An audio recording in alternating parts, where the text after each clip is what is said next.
The sky turned the color of a bruise that hadn't finished forming.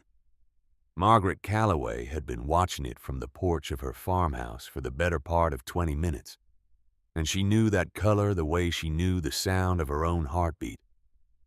She had seen it twice before in her 68 years on this earth, and both times it had taken something from her that she could never get back. The first time she was 12 years old, standing in almost the same spot where she stood now, wearing her mother's old gardening apron and holding a basket of green beans she had been snapping since breakfast. The sky went that color in about 15 minutes. Her father grabbed her arm and ran. By the time they made it to the root cellar beneath the old barn, the tornado had already taken the structure her grandfather built with his own hands in 1921. 3 horses went with it. Her father sat in the dark and cried for the first time she had ever seen him cry, and she understood that some things once gone simply stay gone. The second time she was 41 years old. She and Walter had just finished dinner. He was washing the dishes, which he always did on Thursdays because that was the deal they had struck 19 years earlier. And Walter Calloway was a man who honored deals. She was pouring his coffee when the radio broke into the middle of a country song with that particular tone that meant the world was about to tilt sideways. They looked at each other across the kitchen. No words needed. They had been together long enough to hold entire conversations in a single glance. Walter did not make it to the cellar with her. He went back for the photograph album. The one that had their wedding pictures and Tommy's baby pictures and the photograph of Walter's father standing in front of the hardware store he owned in Joplin back in 1951. He said he would be right behind her. He said it the way people say things when they believe them completely and have no reason to think otherwise. The tornado hit the northeast corner of the house first. She found Walter 3 hours later out in the south field, still holding the photograph album. Now it was 27 years after that, and Margaret Calloway stood on the porch of the same farmhouse that had been rebuilt after Walter died, watching that same greenish-yellow color spread across the Missouri sky like a stain. And she felt something in her chest that she could not quite name. Not fear exactly. She had used up most of her fear reserves a long time ago. Something quieter than fear. Something that sat behind her ribs and pressed outward without quite breaking through. The radio on the kitchen counter had been going for the better part of an hour. The announcer's voice had that careful quality, that measured steadiness that broadcasters practice specifically for moments when steadiness was the only thing standing between information and panic. He said the storm system had developed faster than predicted. He said it was an EF4. He said the winds were being measured at 170 miles per hour and climbing. He said Tenney County was directly in the projected path and that residents should seek immediate shelter without delay. She turned the radio off. She had heard everything she needed to hear. The farmhouse around her was not what it had been. The paint on the siding was coming away in long strips along the south wall, where the sun hit hardest in the afternoons. The roof above the kitchen had a soft spot she had been meaning to have looked at since the spring, and when it rained heavily, she put a pot on the floor beneath it and listened to the irregular rhythm of water hitting aluminum while she sat in her reading chair and pretended the sound was something more pleasant than what it was. The electricity had been cutting in and out since February. The electrician who came out in March told her the wiring in the east wing needed to be replaced entirely and gave her a number that made her set the estimate down on the counter very carefully, as though it might break if she handled it wrong. Walter's medical bills had taken most of what they had saved. That was the honest truth of it. The truth she did not say out loud to Lorraine when her sister called from Springfield every Sunday afternoon, asking when Maggie was going to be sensible and sell the property. and come live somewhere that had a furnace that worked properly. The bills from those last 14 months had gone through their savings the way water goes through dry soil, fast and total, and leaving nothing behind. She still had the farm. She still had the land. But the margins were thin enough that she could not afford to fix the roof and replace the wiring in the same calendar year. And so she chose one and put the other off. And the year after, she reversed the choice. And in this way, she kept the farmhouse standing through the sheer force of triage. She was not bitter about any of it. She had learned a long time ago that bitterness was a luxury she could not afford. In the same way, she could not afford to replace the wiring and fix the roof simultaneously. It took up space that needed to be used for something more practical. Triage. That was the nurse's way of seeing the world. And she had been a nurse for 30 years before she retired. And the habit of mind did not leave just because she handed in her badge. You looked at what was in front of you. You assessed the severity. You addressed the most urgent problem first. You kept moving. She took one long look at the southwest horizon, where the sky had gone the darkest shade of that green-yellow color she had ever seen it. And she turned toward the barn. The cellar beneath it was the one thing on this property that was genuinely sound. Walter's father had originally dug it in 1947, and Walter himself had reinforced the walls with poured concrete in 1989, after the tornado that took their nearest neighbor's house down to the foundation. He had put in proper steel doors, heavy ones with a locking bar on the inside. He had stocked it with emergency supplies that Maggie refreshed every spring without fail, even in the years when money was tightest. Canned goods, water jugs, a first aid kit she kept stocked to professional standards because old habits died hard. Flashlights with fresh batteries. Blankets sealed in plastic bags against the moisture. A battery-powered lantern. Walter had built it for her specifically. He told her so the day it was finished, standing in the door of the barn with sawdust on his forearms. And that particular expression he got when he was pleased with something but too modest to say so directly. He said he had built it because if he was going to spend the rest of his life next to her, he was going to make absolutely certain she always had somewhere safe to go. She had kissed him on the cheek. He had gone slightly red. She thought about that as she walked toward the barn, the wind already picking up around her ankles and pulling at the hem of her flannel shirt. She thought about Walter building things to last. She thought about how strange it was that the things built with the most love tended to be the ones that stood the longest, while the things built in haste and for profit fell apart in the first serious weather. She was perhaps 30 yards from the barn when she heard them. The sound reached her before she saw anything. A low, collective rumble beneath the wind, mechanical and rhythmic. The sound of many engines working in concert. She stopped walking. She turned toward the road. They were coming down Route 76 from the north. She counted headlights and stopped counting somewhere past 30. Motorcycles moving in a loose formation that was coming apart under the pressure of the wind, which had picked up considerably in the last few minutes and was now blowing in strong, irregular gusts that pushed at anything not firmly anchored to the earth. She could see the riders fighting their bikes, leaning into the gusts, pulling to the shoulder one by one, as the conditions made the road increasingly untenable. She knew what was coming from the sky. She had known it the moment she saw that color. These men were going to be caught out in the open when it arrived.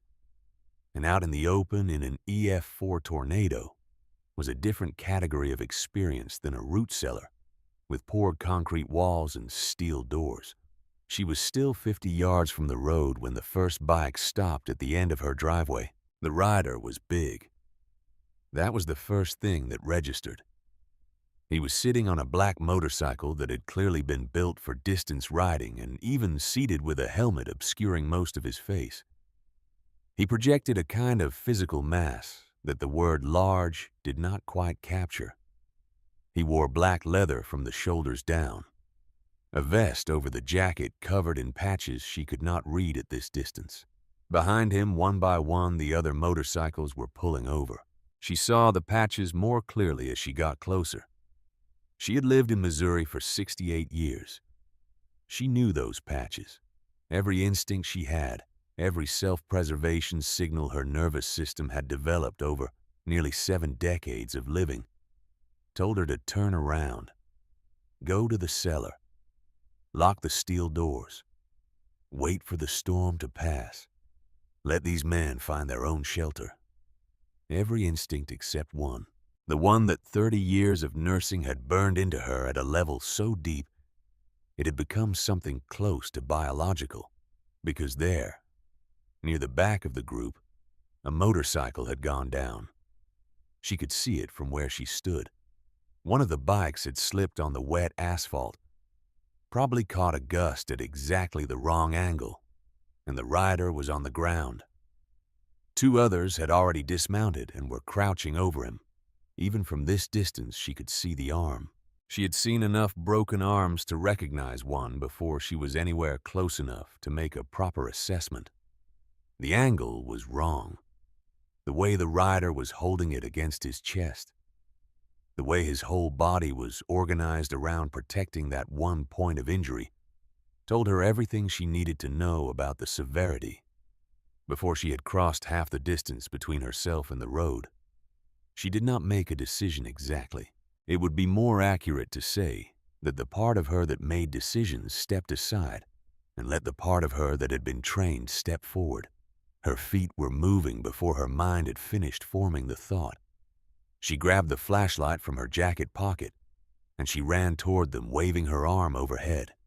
The big rider at the front of the group turned when he heard her. She could see his confusion even through the helmet visor.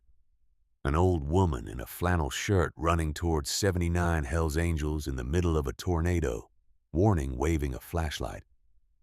She reached the edge of the driveway and stopped, breathing harder than she would have liked, and she pointed toward the barn. "There is a cellar under that barn," she said. "Reinforced concrete, steel doors. It has held through 2 tornadoes and it will hold through this one. Get your people off the road right now."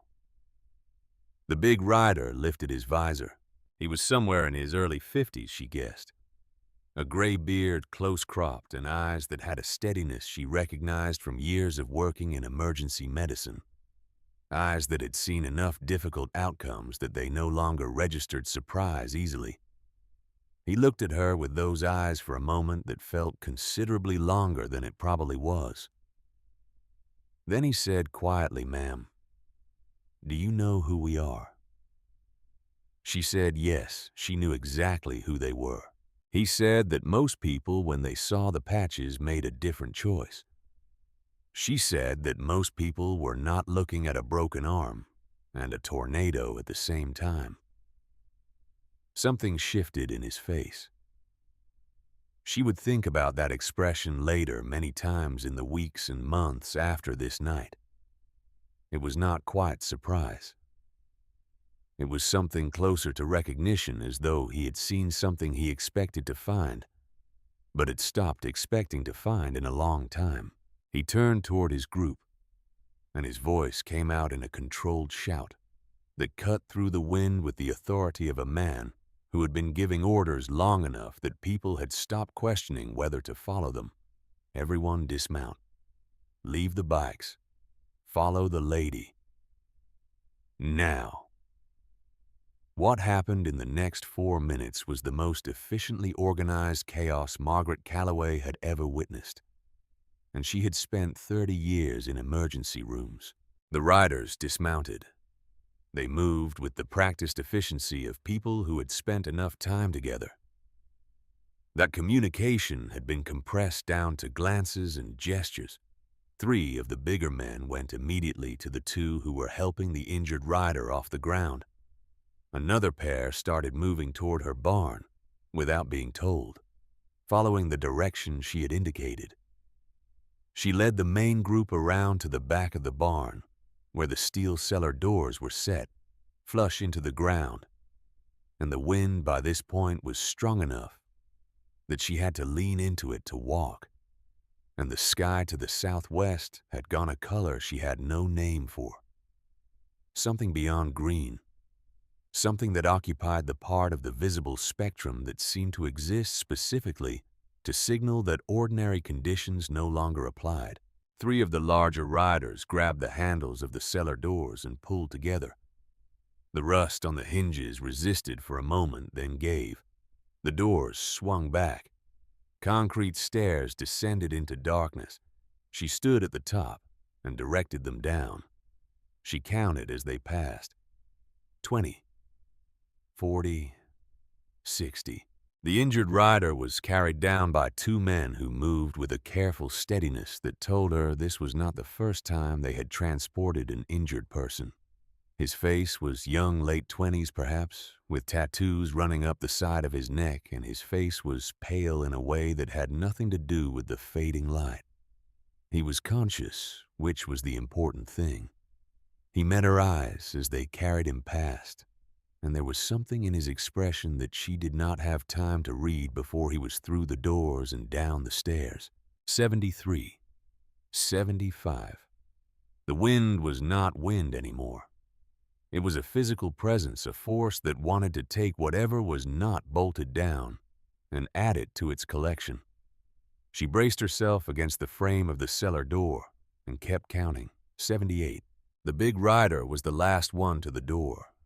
He looked at her, then looked at the sky behind her, and she did not need to look to know what he was seeing because she could feel it in the pressure against her eardrums, and in the way the air itself seemed to be vibrating at a frequency just below the threshold of sound.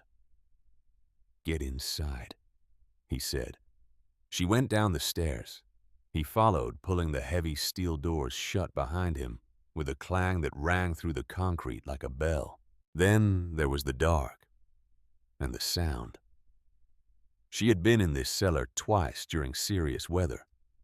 She knew the sound a tornado made when it passed close, that combination of wind and pressure, and something beneath both of them that was not quite sound at all, but registered in the body, like sound in the chest and the back of the throat.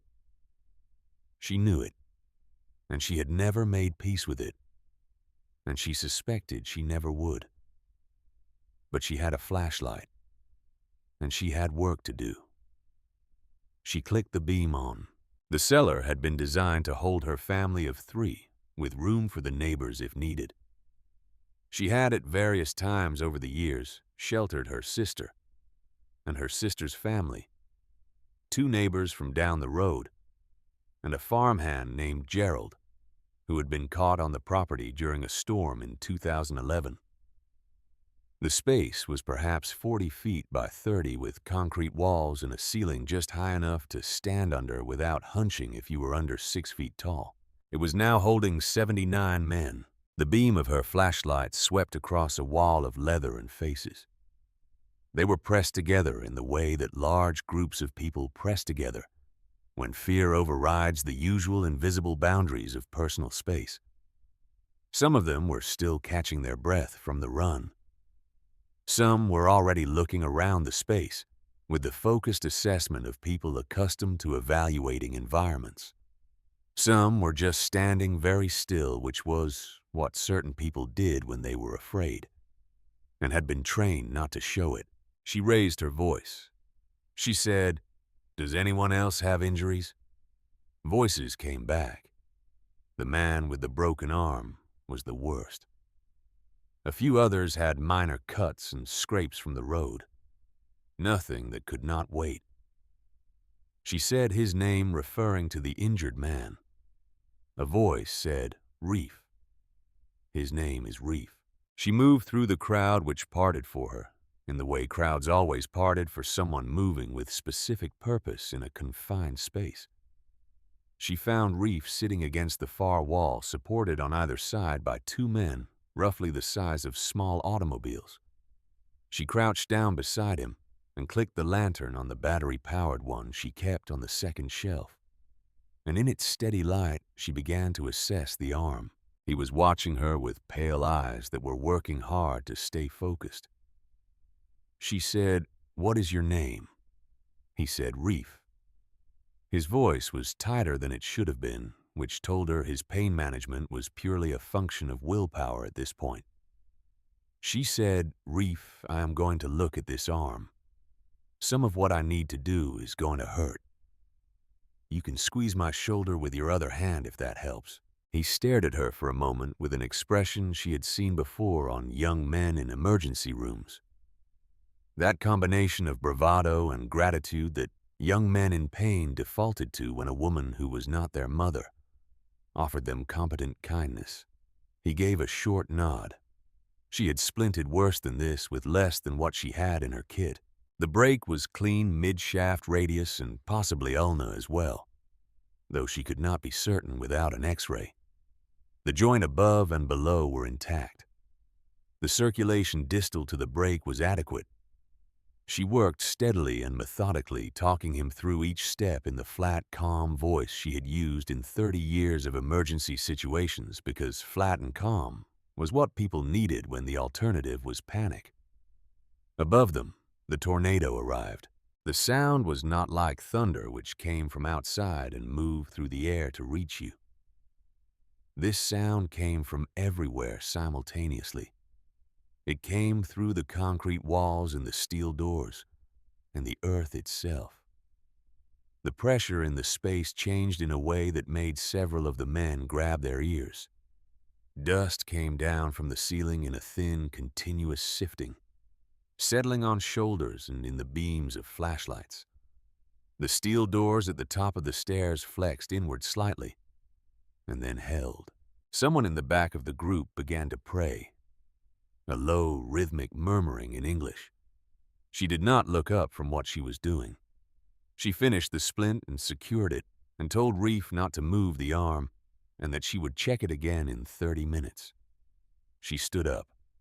The big rider was standing a few feet away. In the light of the lantern, she could read his patches clearly now. The one over his chest said his road name was Ironside. The one on his shoulder identified the chapter. The top patch she already knew. He said his name. He said it was Colt Decker. He said people called him Ironside. He said it quietly, the way people introduce themselves in churches and hospitals, in places where the ordinary volume of life has been reduced by circumstances to something more appropriate to the moment. She told him her name. He said he knew this cellar was not built for 79 people, and he was sorry for that. She told him the cellar was built to hold whatever needed holding, and that was the end of that. He said most people who see us coming, they go inside and lock the door. She said most people do not spend 3 decades keeping other people alive for a living. He said you were a nurse. She said for 30 years, yes. He said that explains the hands. She looked down at her hands without meaning to. They were the hands of a woman who had worked with them for most of her life, competent and direct, and showing all their years without apology. She went to the shelves and began distributing the supplies she had stored there. Blankets, first pulling them from their plastic bags and passing them back through the crowd hand to hand. Then the thermoses. She had 2 large ones she always kept filled in the storm season good coffee, the real kind, because in her experience, decent coffee was one of the things that made the difference between enduring a bad situation and being destroyed by it. The granola bars, the sealed crackers, the bottles of water. The crowd took the supplies and passed them along with a quiet efficiency that surprised her, though perhaps it should not have. These were men who functioned within a structure. They knew how to organize themselves. She sat down on the overturned crate she had kept in the corner for this purpose, and she listened to the sound of the storm working at the earth above her head. And she thought with a part of her mind that always kept running no matter what else was happening about what she would need to do when this was over. Reef she would check on every 30 minutes. The supplies would need to be inventoried and replaced. She would need to assess the structural damage before she let anyone back up the stairs. And she would need to call Lorraine, who was going to be beside herself. Colt Decker sat down on the floor near her, which surprised her because he was not a man who appeared to sit on floors casually. He sat the way big men sit when they are trying to reduce the space they occupy out of consideration for the people around them, which told her something about him. He asked about the cellar, how long it had been here. She told him about Walter's father and the original structure. She told him about Walter reinforcing it in 1989. She told him what Walter had said when it was finished about building it, so she would always have somewhere safe to go. He was quiet for a moment after that. He said he sounds like he was a good man. She said he was the best man she had ever known, and that she had spent 27 years since his death trying to be worthy of the opinion he had of her. Colt was quiet again. He had the quality that some men who had led others through serious situations of being able to sit in silence without making it uncomfortable. Most people filled silence compulsively pouring words into it, the way water fills a vessel. But he sat in it the way some people sat in shade on a hot day making use of it. He asked where they had been headed. She had been curious about this. She did not say so. He told her. A charity run, he said. Annual ride from St. Louis down to Branson. Veterans organizations, homeless shelters, a camp for children with serious illness. They did it every year. Had been doing it for 17 years now. She absorbed the information, and she set it in the place where it belonged. He asked if she had family nearby. She said her sister was in Springfield, about 40 minutes out. He said that was good.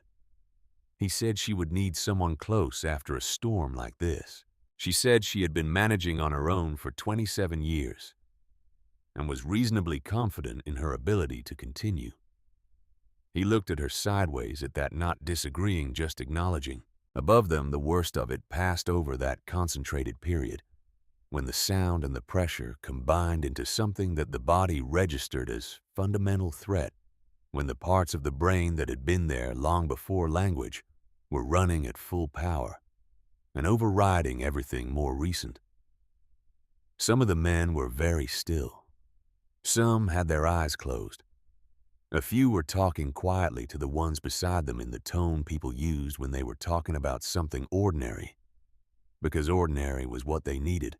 She went and checked on Reef. The splint was holding. His color had improved slightly. He accepted a granola bar from her with more grace than she expected, which made her revise her estimate of him upward. She asked him his age. He said 29. She said, "You ride well to have gone down in those conditions. Most riders would have gone down 20 seconds earlier." He looked at her for a moment, and then he said, "How do you know about riding?" She said her son had ridden since he was 19 years old. He said, "Oh yeah. What kind of bike?" She said, "The same kind as yours near enough." And that was when she said it. She had not planned to. The words came out the way certain things came out after you had carried them long enough, that they had become part of the weight of breathing, part of the routine effort of simply existing. She said her son had ridden with a club. She said he rode with them for 4 years before he enlisted. She felt rather than saw the change in Colt Decker's posture. Something in his stillness shifted quality. He asked what club. She reached into the pocket of her flannel shirt and took out the photograph. She had carried it there for 11 years, ever since Lorraine had pointed out that keeping it in her wallet meant she was always sitting on it, which was no way to treat a photograph of your child. The pocket was better, closer to where things needed to be carried.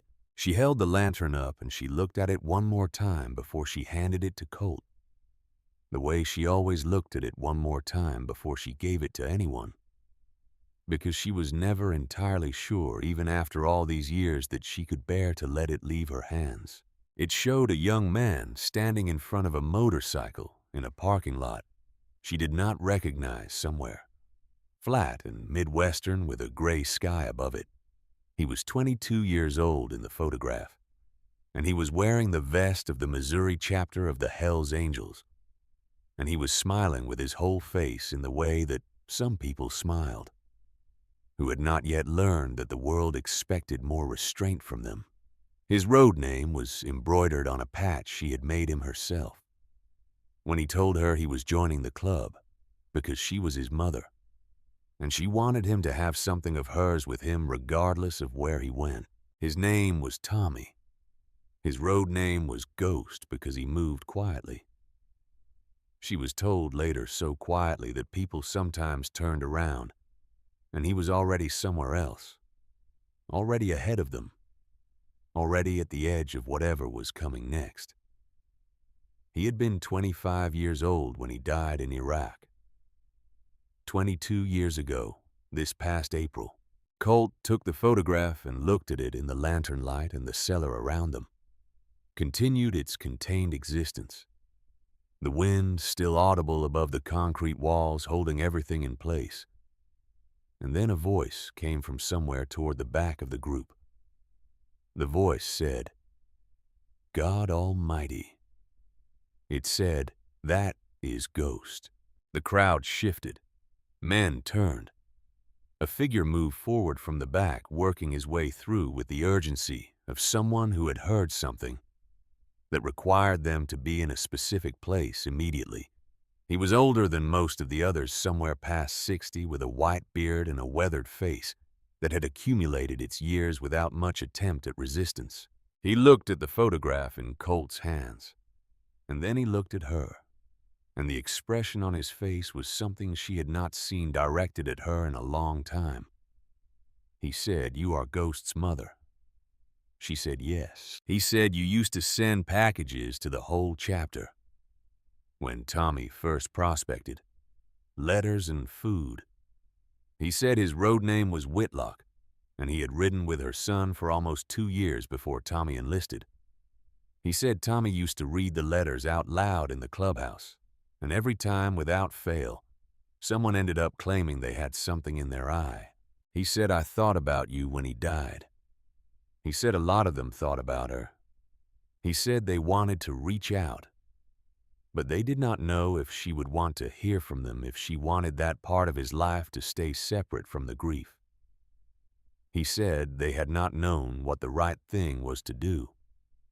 She said she understood. She said she had not known either. Then things happened that she had not anticipated and could not have prepared for. Whitlock turned toward the men around him and said something she could not fully hear over the sound of the storm, and then the crowd reorganized itself in a way she did not understand at first. Men moved and shifted and turned toward her in small groups, not crowding, just orienting, and one by one they began to speak. A man named Crank, who was perhaps 45, told her that Tommy had covered for him in a situation he was not going to go into detail about, and had never once asked for anything in return. A man who went by the name Fuse said Tommy had taught him to ride properly when he first joined, and had the patience of a man 3 times his age. A younger man, barely old enough to have ridden with Tommy before the enlistment, said his older brother had been in Tommy's unit.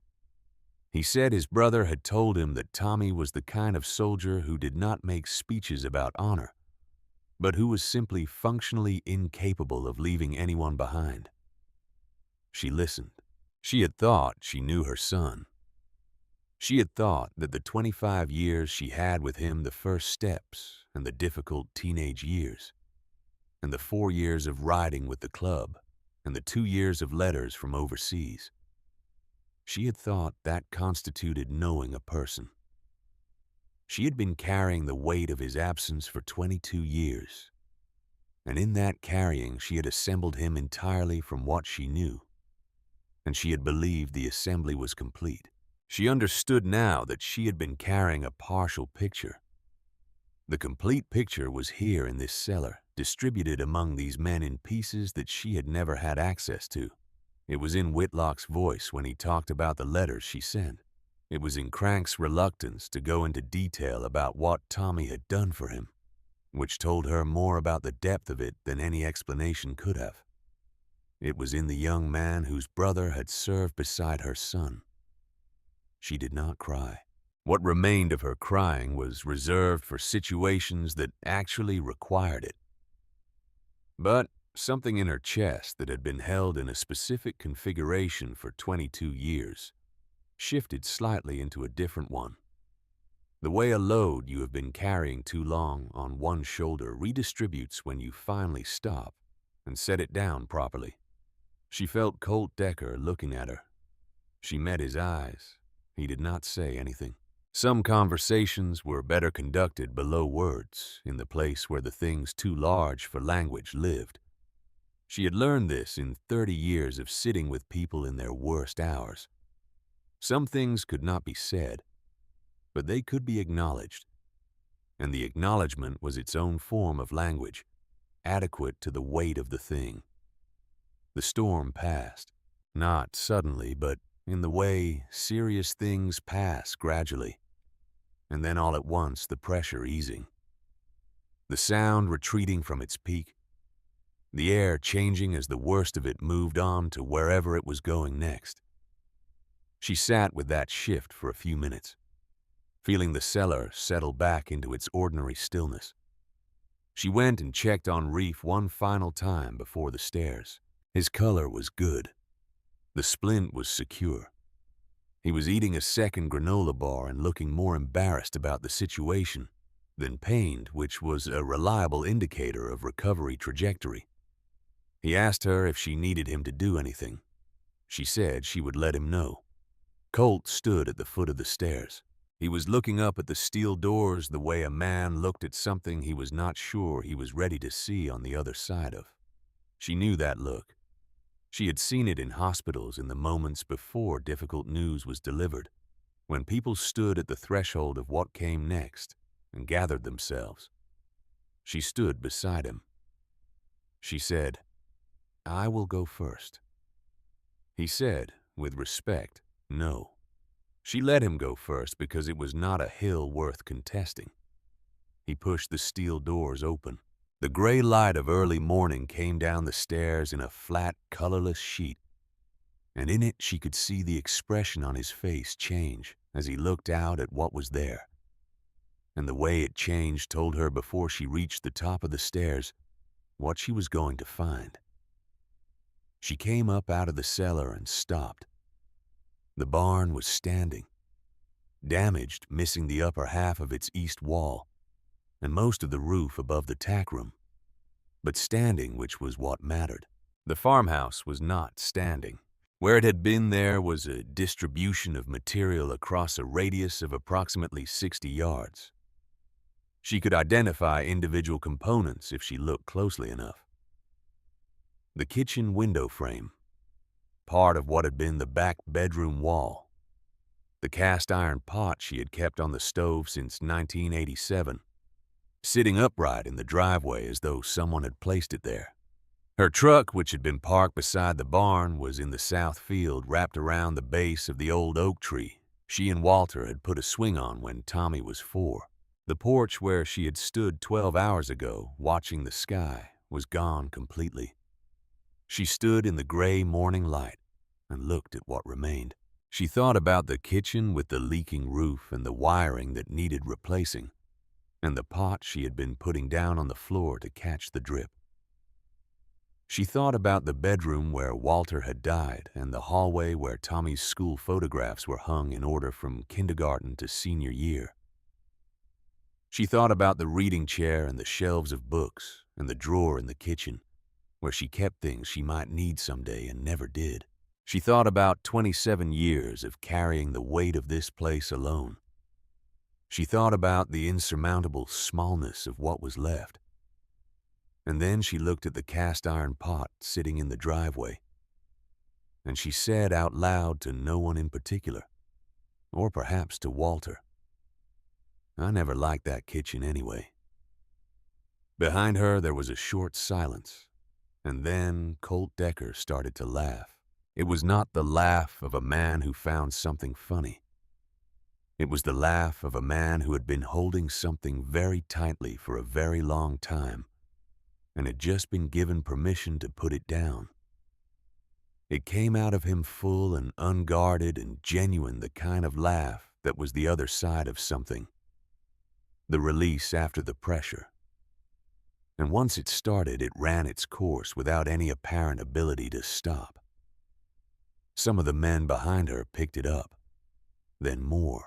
She stood in the ruins of her home in the gray Missouri morning, and she let them laugh because it was the right thing to let happen. Because laughter after terror was one of the things that kept the human machinery running. And she had spent 30 years keeping people's machinery running, and she understood what it needed. Colt came to stand beside her. He was still catching his breath. He said, "You just lost everything and you are making jokes." She said she had not lost everything. She turned and gestured at the 79 men spreading out around the property. She said, "Everyone is alive." He looked at her for a long time. Then he took her hand, not sentimentally, practically. The way one person took another person's hand when they wanted to make absolutely certain the next thing they said was received completely. He said, "Give us 5 days, Maggie. Then look out your window." She said, "I do not have a window anymore." He said, "Trust me." She looked at him, and she looked at the ruins of the house Walter had rebuilt for her. And she looked at the old oak tree with her truck against it, and the 79 men of the Hells Angels Missouri chapter moving through the wreckage of her property in the flat gray light of the morning. And she felt something she had not felt in a very long time. Not hope exactly. She was too old and had seen too much to call it hope without qualification, but something in the same family as hope. Something that occupied the same general territory, that had the same relationship to the forward direction of time. She had opened a door the night before that she had not known she was going to open. And standing in the ruins of the life she had built on the other side of every previous loss, she understood that the opening of that door had changed something whose full dimensions she could not yet see. She would see them. She had learned that much in 68 years of losing things and continuing anyway. You did not always get to know what you were walking toward, but you kept walking. She picked up the cast iron pot from the driveway, checked it for damage, found none, and set it on the one intact step of what had been her front porch. Some things were built to last. Lorraine's guest room smelled like lavender and good intentions. The lavender came from a sachet on the dresser that Lorraine replaced every month without fail. Part of the same domestic precision that had characterized her older sister for as long as Maggie could remember. The good intentions were less tangible, but equally present, infused into every surface of the room. The way lavender infused the air present in the extra blankets folded at the foot of the bed, and the glass of water on the nightstand, and the nightlight plugged into the baseboard. Because Lorraine had decided without asking that Maggie might need one. Maggie lay on top of the covers on the first night and stared at the ceiling and listened to the quiet of a house that was not her house. It was a particular kind of quiet, the quiet of someone else's life, organized around someone else's rhythms and requirements. The refrigerator hummed at a slightly different frequency than she was used to. The furnace came on and off at intervals she could not predict. The neighborhood outside was still in the way that subdivisions were still a managed stillness that had nothing in common with the quiet of a farmhouse in open country, where the absence of human sound was filled by wind and animals and the sound of the land itself doing whatever the land did in the dark. She thought about the cast iron pot sitting on the one intact step of her front porch. She had left it there deliberately, She was not entirely sure why. Perhaps because it was the one thing she had picked up out of the wreckage and put somewhere intentional. Perhaps because it was proof that she had been there, that she had come through the night and walked out into the gray morning and touched something that remained and placed it where someone could see it had been placed on purpose. Perhaps because it was simply the most herself thing she could have done in the moment, and the most herself thing was the thing she needed to hold on to. She did not sleep much. In the morning, Lorraine made eggs and toast and poured coffee without asking how she took it, because they had been sisters for 68 years, and some knowledge accumulated past the point of requiring confirmation.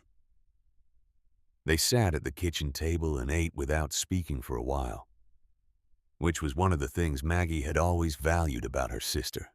Lorraine was capable of noise at levels that required regulation, but she also understood when silence was the appropriate choice, and she had the wisdom to distinguish between the two. It was Lorraine who broke it. She said, "The insurance will cover most of the rebuilding. You will be fine." Maggie drank her coffee. Lorraine said she had already called her own insurance agent, who had said that a named storm event like this one typically triggered full structural replacement coverage, and that the process took some time, but the outcome was generally straightforward. Maggie said she appreciated that.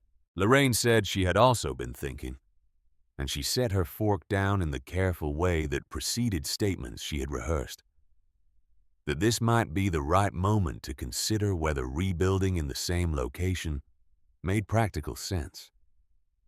She said the farm had been a wonderful place to raise Tommy and a wonderful place to be with Walter, but that both of them were gone now, and the farm itself had been struggling for years, and that there was a very nice senior community in Springfield, with a waiting list that Lorraine had already put Maggie's name on 2 years ago without mentioning it because she had been waiting for the right moment to mention it. And she was fairly certain this was the right moment. Maggie looked at her sister across the kitchen table. She said, "You put my name on a waiting list." Lorraine said she had done it out of love. Maggie said she understood that. She said she also understood that her sister had been managing her own anxiety about the situation for years by taking actions that felt like preparation, and that she was not angry about the waiting list. She said she would think about everything Lorraine had said. This satisfied Lorraine to a degree which was the intended outcome. What Maggie did not say, because it would not have been productive, and Lorraine would not have fully understood it, was that the farm was not a location. It was not a piece of property that could be evaluated on a spreadsheet of practical considerations and found wanting. It was the place Walter had chosen. It was the place Tommy had learned to walk in the kitchen that was now splinters scattered across 60 yards of Missouri ground. It was the place she had carried every difficult thing she had ever carried.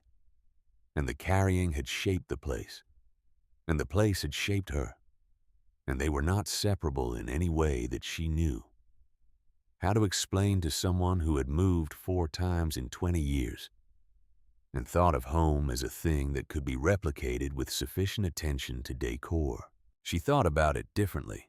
She thought about it the way she thought about patients she had fought for over the years.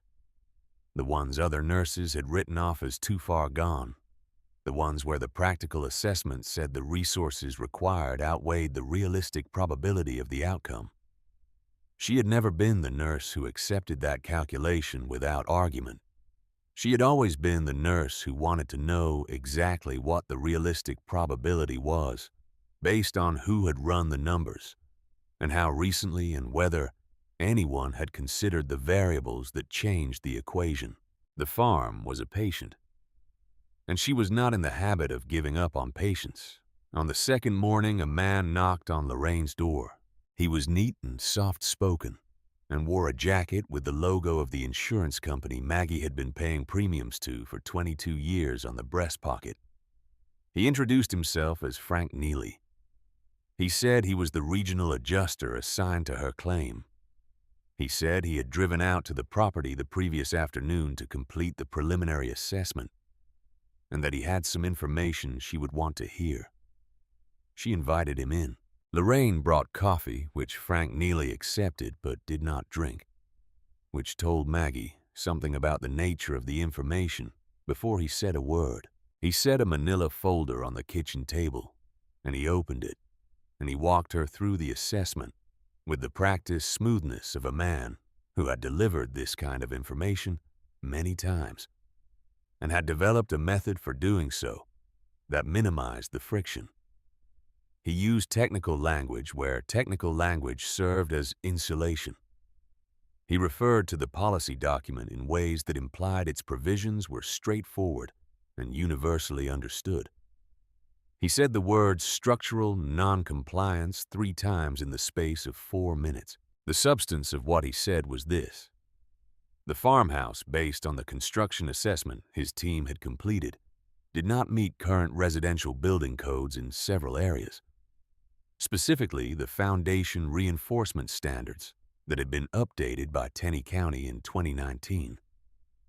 Under the terms of her policy, structures that did not meet current code at the time of the loss event were subject to a compliance adjustment that reduced the replacement value to the depreciated actual cash value of the structure rather than the full replacement cost. The depreciated actual cash value of a farmhouse of that age and condition was, he paused here and consulted his folder, considerably less than the cost of new construction on the same footprint. He named a number. She looked at the number.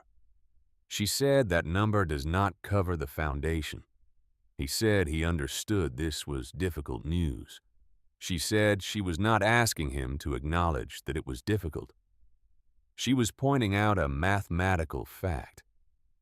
The number he had named would not pay for the foundation of a new structure on that property, let alone the structure above it.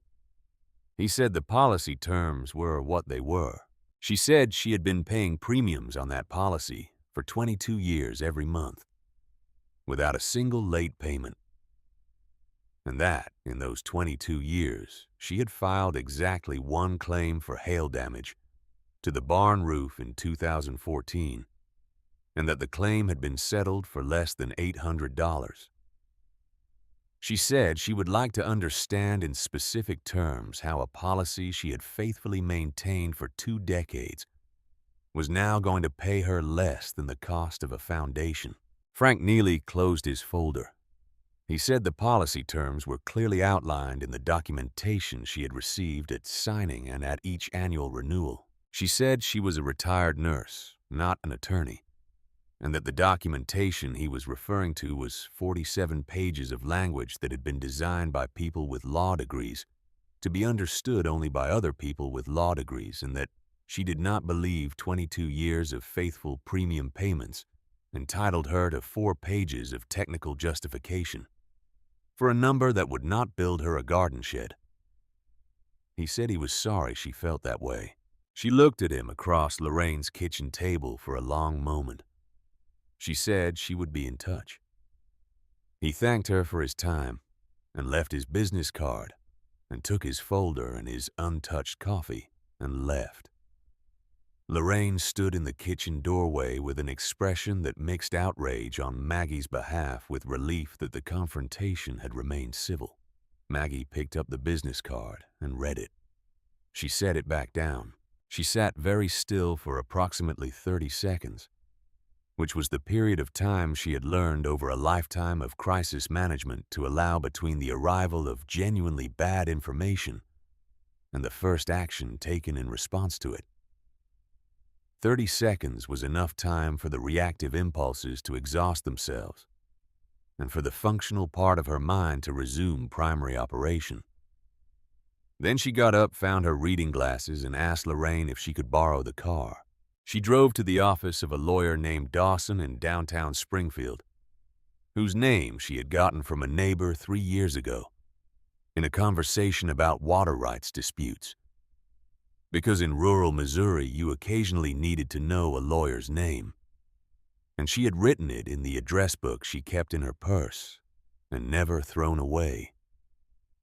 The office was on the second floor of a building that had been a hardware store in a previous life, and the lawyer himself was a man in his late 60s, with the weathered patience of someone who had spent decades mediating between what people were entitled to and what they were actually going to get.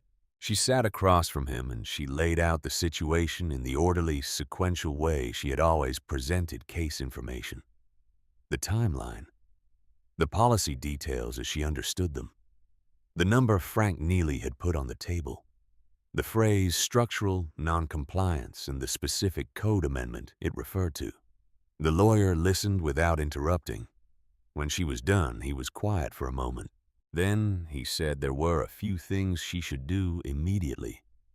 He said she should request in writing the full written assessment from the insurance company's structural team, including the specific code section cited.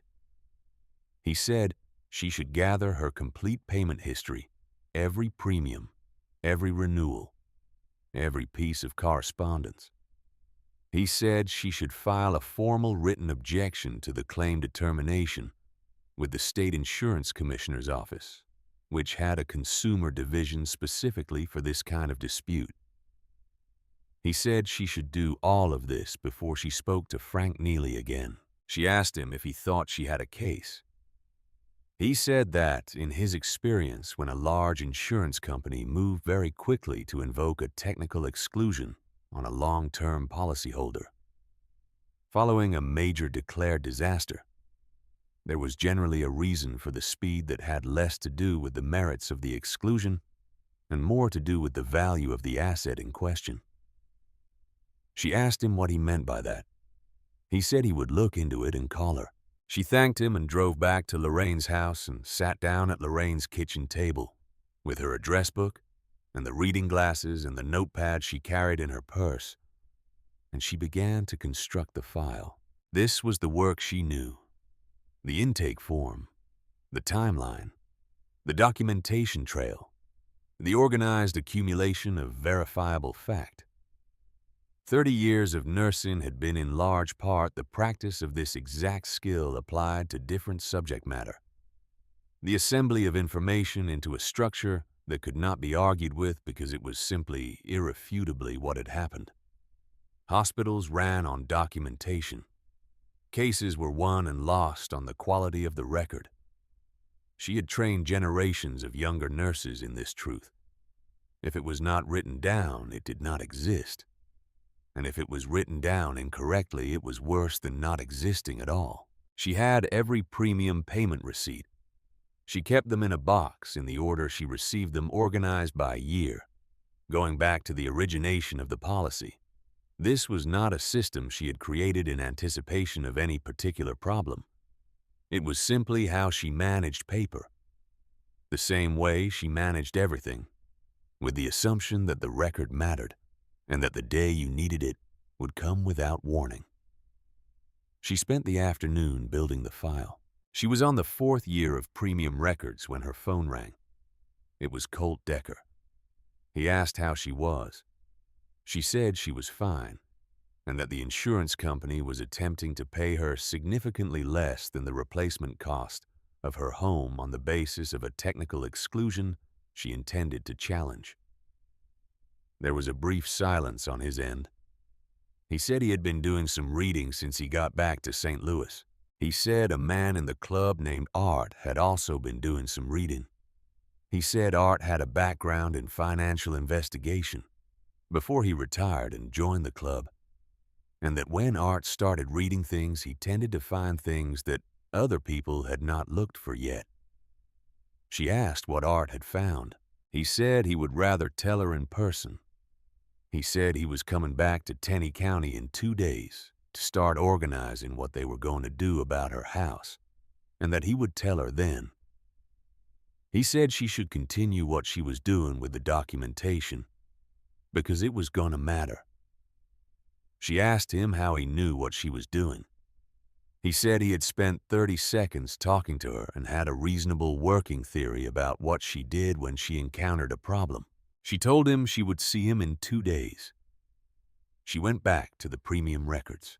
On the fourth day, Lorraine drove her out to the property to meet the insurance company's structural assessor for a walkthrough that Frank Neely had arranged without consulting her about the timing, which was itself a data point she added to the file. The assessor was a young man who moved through the debris with a tablet computer and took photographs and spoke into a voice recorder and answered her questions in the shortened technical vocabulary of someone who had been instructed to limit the scope of his communication. She walked the property herself after he left. She walked where the kitchen had been, and where the bedroom had been, and where the hallway with Tommy's school photographs had been. She picked up things she recognized and set them down again. She found the reading chair, or what remained of it, its frame intact, but the upholstery stripped away by the wind, looking skeletal and surprised in the middle of what had been the living room. She found 3 of Tommy's school photographs still in their frames face down in the south field. The glass broken, but the photographs intact in 2 of the 3 cases. She put those in her jacket pocket. She found her grandmother's pie plate unbroken, sitting in the driveway as though someone had set it there. She picked that up too. She was standing at the edge of where the foundation had been when she heard the truck. Colt's truck was a dark green Ford that had the look of a vehicle used for practical purposes rather than statement-making. And when it pulled into the driveway, he was not alone. There were 2 other vehicles behind his, and when they all got out, she recognized Whitlock and Reef, and a man she had not been introduced to formally, but who she remembered from the cellar as the one who had organized the distribution of the blankets with a quiet efficiency that told her he was accustomed to managing logistics. This man Colt introduced as Art. He did not give a road name. He said Art had spent 18 years as a financial investigator before he decided he preferred motorcycles to conference rooms. She said, "What did you find?" Colt looked at Art. Art was a compact man, somewhere in his late 50s, with reading glasses on a lanyard around his neck, and the careful diction of someone who had spent years presenting findings to people who did not want to hear them. He said he would give her the short version first and the long version after she decided whether she wanted it. She said she wanted both. He said the short version was this: Commissioner Dwight Harlan had spent the past 14 months acquiring land in Tenney County from owners who had experienced significant property damage or financial distress. The acquisitions had been made through a holding company with a name that did not include Harlan's name, and was registered to an address that was a mail forwarding service in Kansas City. The properties acquired included 6 of her immediate neighbors, all of whom had sold at prices significantly below assessed value, several of them within 60 days of a significant loss event. The corridor of land that resulted from these acquisitions ran directly along the route of a federally funded highway expansion project that had been announced in preliminary form 8 months ago and would be publicly confirmed within the next 12 to 18 months. The land values along that corridor, once the highway project was confirmed, would increase by a factor of several times their current assessed value. He paused. He said her property was the last one in the corridor that Harlan did not control. She stood in the ruins of her property and looked at Art. She said, "In the insurance company." He said Frank Neely had processed 7 of the 8 previous claims in the corridor. All 7 had been settled at depreciated actual cash value rather than replacement cost. All 7 had used the same structural non-compliance language. 4 of the 7 property owners had sold within 90 days of receiving the settlement. She said, "How long has this been happening?" He said the earliest acquisition he could document was 16 months ago, but the relationship between Harlan and the holding company appeared to go back further. He said he was still pulling records. She was quiet for a moment. She looked at the field where her truck was still wrapped around the oak tree. The county had not yet sent anyone to deal with the debris. The road past her driveway was still partially blocked by a fallen utility pole. The machinery of official response was moving at the pace it always moved, measured and bureaucratic, addressed to the aggregate rather than the particular. She thought about Dwight Harlan going to county commission meetings.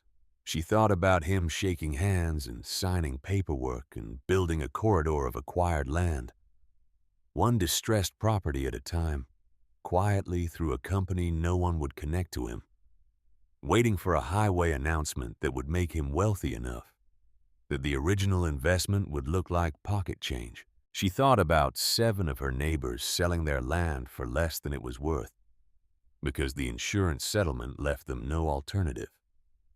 She felt something she did not feel often. Not grief, not fear. Anger. Clean and specific and energizing in a way that grief and fear were not the anger of a person who had identified a precise wrong and was assessing the precise actions available to address it. She had felt this anger in hospitals when she encountered systems that were failing patients, not through malice but through indifference. And she had learned over 30 years that this specific kind of anger was useful if it was directed at the problem rather than at the people, and if it was backed by documentation. She said, "I need to make some calls." Colt said, "We have people who can help with the legal side." He said he was not going to push her on that. He said it was her call and her situation, and she would run it the way she wanted to run it. She looked at him. She said she appreciated that.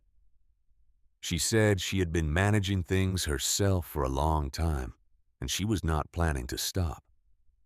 She said she would take the help where it made sense, and she would tell him when and how it made sense. He nodded. She called the lawyer from Dawson's office that afternoon and added everything Art had told her to what she already had. The lawyer was quiet for a longer period than the first time. Then he said the word interesting. He said he would look into the holding company. He said the connection between the insurance adjuster and the commissioner, if it could be documented, changed the nature of the claim dispute substantially. She said she had a financial investigator with 18 years of experience who had already started pulling records. The lawyer said he was beginning to understand why the insurance company had moved so quickly on her claim. She spent the 5th day working. She drove back to the property in the morning and she walked the debris field with the methodical attention she brought to every task, cataloging what remained, identifying what was salvageable, building the record of loss that she would need for the legal challenge. She took photographs. She made lists. She contacted the state insurance commissioner's consumer division and filed the formal written objection, using the specific language from the policy document that the lawyer had identified as the most defensible ground for the challenge. She was at the property that same morning, standing near the collapsed section of the barn's east wall, when Colt's truck pulled in again. He was alone this time. He got out carrying a plastic bag, the kind used to protect documents against moisture sealed at the top. He walked toward her with a quality of deliberateness she had come to associate with him when he had something to say that he had been thinking about for some time. He said his crew had been going through the barn structure the previous day, assessing what was salvageable and what needed to come down before rebuilding could start. She nodded. He said they had found something inside the wall cavity of the cellar's east face. He said the concrete had cracked along an old seam during the storm, and behind the cracked section, in a space between the poured wall and the original fieldstone foundation that no one would have known was there, was a plastic bag. He held it out to her. She took it. She could see through the plastic. Inside was an envelope. The envelope was sealed. On the front, written in a handwriting she recognized immediately in the way you recognized handwriting you had read 1,000 times, was her name. Her full name. Margaret Ann Calloway, not Mom. Her full name the way he had written it on the birthday cards he made her in elementary school, in the careful letters of a child who had been taught that a person's full name was how you indicated the seriousness of what you were saying to them. She stood in the debris field of her farm, with the bag in her hands, and she looked at the envelope inside it, and she felt the ground shift slightly under her feet, in a way that had nothing to do with the storm damage. She opened the plastic bag. She opened the envelope. The letter was 2 pages written on notebook paper in Tommy's handwriting, which had improved considerably from the elementary school birthday cards, but retained that same quality of deliberateness of a person who chose each word as though the word mattered, and the choosing of it was a form of respect for the person who would read it. It was dated March 2004. He had shipped out in April.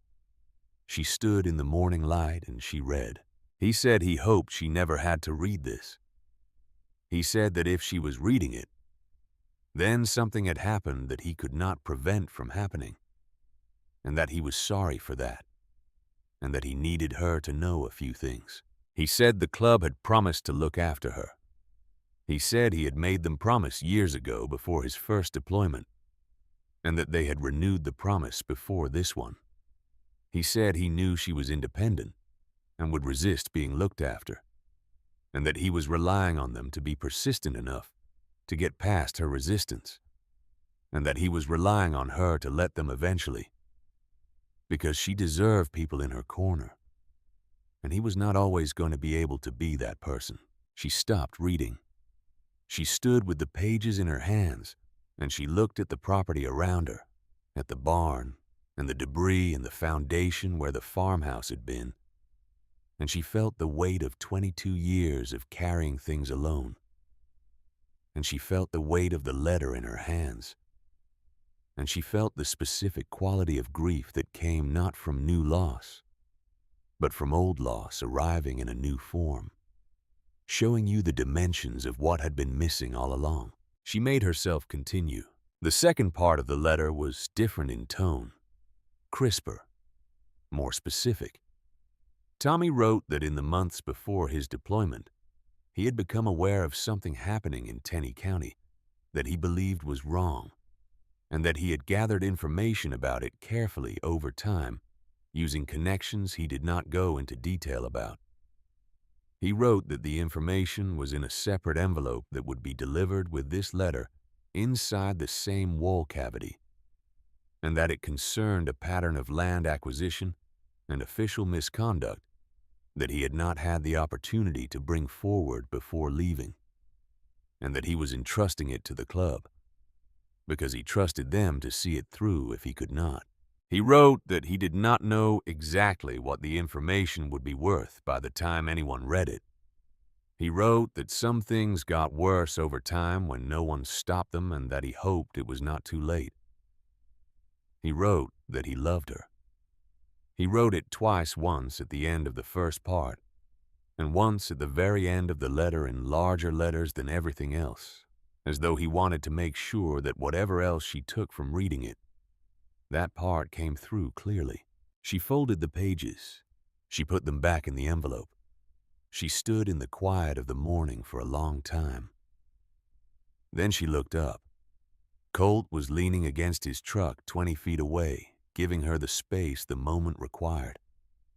He had his arms crossed and his eyes were on the middle distance, the way a person looked when they were trying to be present without intruding, the way certain men looked who had learned that presence and intrusion were not the same thing. She said, "Why wasn't this delivered? If Tommy left it for the club to find." Colt was quiet for a moment. He said Tommy had told the chapter president where the letter was hidden, inside the wall cavity, with instructions to retrieve it if he did not come back. He said the president at the time was a man named Garrett. He said Garrett had died in a highway accident 8 months after Tommy shipped out, before any news came back from overseas, before anyone knew to look for the letter. He said nobody else had known. The knowledge had gone with Garrett, and the letter had stayed in the wall. She absorbed this. 22 years, 8 months short of being found and acted upon. A highway accident and a wall cavity and the specific way that circumstances accumulated into the shape of things being left undone. She looked at Colt. She said, Tommy wrote that the information is in a second envelope. There was a second envelope in the plastic bag. She drew it out, unsealed it. Inside were 4 pages of tightly written notes in Tommy's handwriting and several photocopied documents. Some of them county records, some of them what appeared to be financial records, some of them correspondence. The name that appeared most frequently in the notes was one she had not known 22 years ago, but knew now. Dwight Harlan. She crossed the distance to Colt's truck, and she held out the second envelope. He took it. He read the first page. He read the second. His expression did not change in any dramatic way, but something in it solidified the way a solution solidified when the last necessary element was added to it. He looked up at her. She said Tommy was 23 years old when he gathered that information. He was 23 years old and he was preparing to leave for a war, and instead of spending his last weeks at home, he spent them documenting a land scheme in his home county because he believed it was wrong, and he thought someone should stop it. Colt said nothing. She said he asked the club to finish what he started. Colt said yes. She said, I am asking you the same thing. He looked at her across the hood of the truck. The morning was clear and cold, and the field around them was still scattered with the debris of her former life, and somewhere behind the tree line a crow was making the sound. Crows made in the aftermath of storms persistent and carrying. He said, we are going to need to talk to Art. She said, I already called the lawyer this morning. I'm going to call him again this afternoon with what is in that envelope. He said this is going to get complicated. She said she had managed complicated for 68 years and had not yet found a version of it she could not work through. He looked at her the way he had looked at her in the cellar. That quality of recognition of finding something he had expected to find, but had stopped expecting. He said, Reef wants to tell you something. He said it the way people said things that were important without explaining why they were important, the way doctors sometimes spoke to other doctors in the presence of patients in shorthand that carried more than the words themselves. She said she would call him after she finished with the lawyer. She stood on the ruined foundation of the house Walter had built for her, and she held Tommy's letter in one hand, and the crow went on calling in the trees. And she thought about what 22 years of absence looked like when you turned it over and found the other side. It looked like a letter in a wall and a name repeated across 4 pages of careful handwriting, and a 23-year-old who had believed with the particular uncomplicated conviction of someone who had not yet had it beaten out of them that wrong things could be made right if someone was willing to do the work of making them right. She thought about Frank Neely closing his folder and saying the policy terms were what they were. She thought about 7 of her neighbors selling their land for less than it was worth. She thought about a corridor of acquired properties running to the route of a highway that Dwight Harlan knew was coming. Because men like Dwight Harlan always knew things were coming. Because they arranged for things to come. She put Tommy's letter back in its envelope and the envelope in her jacket pocket next to the school photographs she had found in the field. She took out her phone and called the lawyer. He answered on the second ring. She said she had something new to share with him. She said it was going to change the shape of the conversation considerably. He said he was listening. She told him about the letter. She told him about the second envelope and the name that appeared most frequently in the notes. She told him that the information had been gathered 22 years ago, and that the pattern it documented appeared based on what Art had already found to have continued and expanded in the time since. The lawyer was quiet for a moment longer than he had been either of the previous times. Then he said, Mrs. Calloway, I think you should come to my office tomorrow morning. She said she would be there at 9. She hung up. She looked at the field one more time. The crow had gone quiet. The morning was still and cold, and everything that needed to be done was visible from where she stood. Not easy, not fast, not without cost, but visible, identifiable, addressable in sequence, the most urgent first. The way she had always done it. She had the documentation. She had the letter. She had the lawyer and the financial investigator, and 112 days of premium receipts and the particular stubbornness that came from building a life on difficult ground and refusing to leave when the weather got bad. She turned toward Lorraine's borrowed car. She had work to do. They came down Route 76 on a Thursday morning, and the sound of them arrived before they did. Maggie was standing at the edge of her property with a cup of coffee she had brought from Lorraine's house, watching the tree line to the north when she heard it.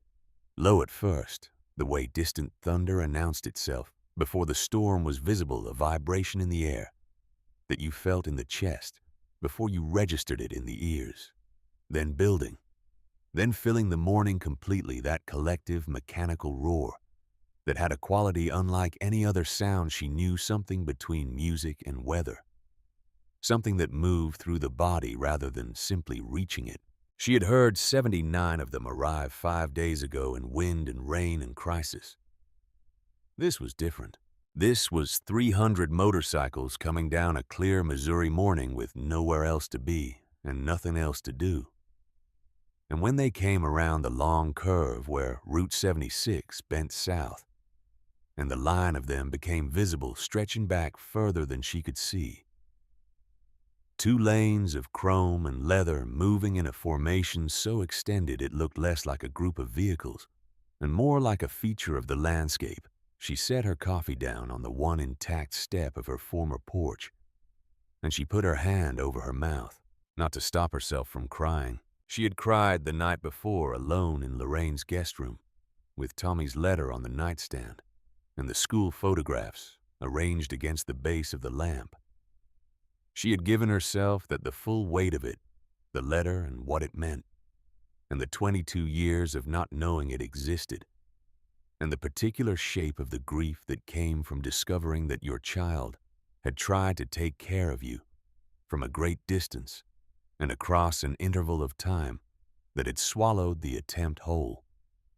She had let herself feel all of it, and by morning she had converted most of it into something she could use. She put her hand over her mouth because the sight of it was simply too large for her face to know what to do with 300 men coming to her property on a Thursday morning. Because one woman had opened a cellar door in a storm, and the inadequacy of any expression she could produce in response to that fact required some physical management. Lorraine stood beside her and said absolutely nothing, which was the most useful thing she could have done. Colt's truck was at the front of the procession, moving slowly, leading the line in. He pulled into the driveway and got out and walked to where she was standing. Behind him, bike after bike turned off Route 76 and onto her property, filling the driveway and spilling into the field engines, cutting one by one until the sound retreated in stages. And the morning went quiet in a new way, the quiet of 300 people standing still. Colt said, "We have 27 chapters represented. Contractors, electricians, plumbers, all volunteers. Materials are in the trucks behind the bikes." He said it straightforwardly, the way you stated the facts of a situation, when the situation was already speaking for itself, and additional commentary would only diminish it. She looked at the line of pickup trucks that had followed the motorcycles in loaded beds, covered in tarps, against the morning damp tailgates, lettered with company names from across Missouri and beyond. She said, "This is going to take some organizing." He said Art had a logistics plan. She said she would want to see the plan. He said she would want to see it because she was going to have notes on it. She said she was going to have notes on everything and he should let Art know. Something moved in this corner of his face that was not quite a smile, but occupied its territory. He introduced her to the group. He stood in the open field with 300 people assembled in a rough half-circle in front of him, and he spoke without a microphone in the voice he used when he needed to be heard. Not shouting exactly, but carrying the voice of a man who had been talking to large groups of people in open air for a long time. He told them who she was. He told them about Ghost. He told them that Tommy Calloway had ridden with the Missouri chapter for 4 years before he put on a uniform, and that he had been the kind of man whose absence left a shape that other people spent years trying to fill, without quite managing it, and that the woman standing in front of them had raised that man from the beginning, and had been carrying the loss of him for 22 years, with a dignity that put most of them to shame. He told them about the letter. He told them what Tommy had asked. The field was very quiet. He said they were there to build a house. He said they were also there to finish something that should have been finished a long time ago, and that the two things were going to happen in parallel, and that Art would coordinate the building side, and that Maggie would be involved in every decision, because it was her house and her land and her life, and no one was going to make choices about any of those things without her direct input. He looked at her when he said that. She nodded. Art had the logistics plan on a clipboard, and it was as organized as she expected from a man with 18 years of financial investigation. Behind him, broken into teams by trade and task, sequenced in the order that building required, with material staging areas marked on a hand-drawn site map that was more detailed than the one the insurance adjuster had produced with his tablet computer. She looked at it carefully, and she had 3 notes. He incorporated all 3 without argument, which raised her opinion of him further. By 9 in the morning, the debris field was being cleared with the collective efficiency of 300 people who had been organized into teams with clear assignments and who understood the value of working without talking more than necessary. By 10, the foundation had been assessed by the 2 structural contractors who conferred and agreed on the approach and began marking the footprint of the new structure with stakes and string line. By 11, the first lumber delivery was being offloaded and staged. Maggie moved through all of it. She did not stay in one place. She moved from team to team the way she had moved through a hospital floor on a busy shift, checking in, assessing, redirecting where redirection was needed, answering questions when she was the one with the answer, and deferring when she was not. She knew nothing about the mechanics of construction, but she knew a great deal about how systems of organized people either functioned or failed, and the principles were similar enough that she could apply them across the domain. She found Reef mid-morning working one-handed near the lumber staging area, his splinted arm held against his chest, in the proper sling she had fashioned on her second visit, when she could give it the attention the first night had not permitted. He was doing something with lumber that should not have been possible, with one arm managing it through a combination of body positioning and refusal to accept the limitation as final. He set down what he was holding when he saw her coming, and she could tell from his expression that he had been waiting for her to come. She said she was not going to say anything about the arm. She said Colt had told her he wanted to speak with her. He walked with her to the edge of the activity where the noise was reduced enough to talk without raising their voices. He was quiet for a moment, in the way of someone organizing what they needed to say, rather than hesitating about whether to say it. He said he had worked for Dwight Harlan for 3 years. He said he had been 25 when he took the job, answering an ad for IT support and office systems management at the county commissioner's office, and that he had been grateful for the work because jobs in Tenney County were not plentiful, and he had debts and a truck that needed its transmission rebuilt. She listened. He said that in his second year, he had been given expanded access to the office server to upgrade the email archiving system. He said that in the course of doing that work, He had seen things he was not supposed to see, not by looking for them. He had not been looking for anything. He had been doing his job, and the things had been there in the system, visible to anyone with server-level access who happened to be in the right directory at the right time. He said the emails were between Harlan and a man named Stiles, who ran the holding company, and between Harlan and Frank Neely, and that they were specific. They were not the emails of people who were being careful. They were the emails of people who believed that the administrative structure around them was sufficient insulation, that no one was going to look too closely, because no one had any reason to look. She said, "What did you do?" He said he copied them to a USB drive, and he kept the drive, and he quit the job 6 weeks later and joined the club and did not know what to do with what he had been not knowing for 3 years.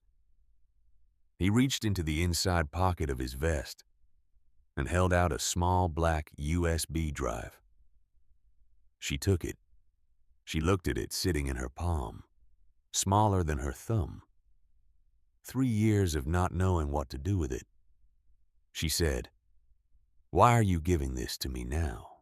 He said because when she had knelt beside him in the dark of the cellar and put the splint on his arm and talked him through it in that flat, steady voice he had thought, without quite articulating it to himself at the time, that this was the kind of person you gave things to. Not because she would decide the right thing to do, because she would do the right thing, regardless of whether it was easy, and that was different. And he had not encountered it often enough to mistake it for something else when he saw it. She closed her fingers around the drive. She said she was going to give this to her lawyer, and that she was going to make sure he knew where it came from, and that it had been obtained in the ordinary course of professional duties, and not through any unauthorized access. He said he understood. She said she was also going to make sure that his cooperation was on the record as voluntary and proactive, because that would matter for him specifically. He said, "Okay." She said, "Your arm is healing correctly. The swelling is down. You can probably come out of the sling in 4 days, but you are going to need an X-ray before you ride." He said, "Yes, ma'am." She went and called the lawyer. The lawyer said to bring the drive to his office that afternoon. She said she would. She went back to the construction and worked until noon, and then drove to Springfield and sat across the desk from the lawyer while he looked at the contents of the drive on his office computer, with the careful attention of a man who was seeing something that changed the scope of what he had already understood to be a significant situation. He said, "This is documentary evidence of conspiracy to commit insurance fraud, wire fraud, and abuse of public office." She said she was aware. He said this was no longer just a claim dispute. She said she was aware of that too. He said he needed to make some calls.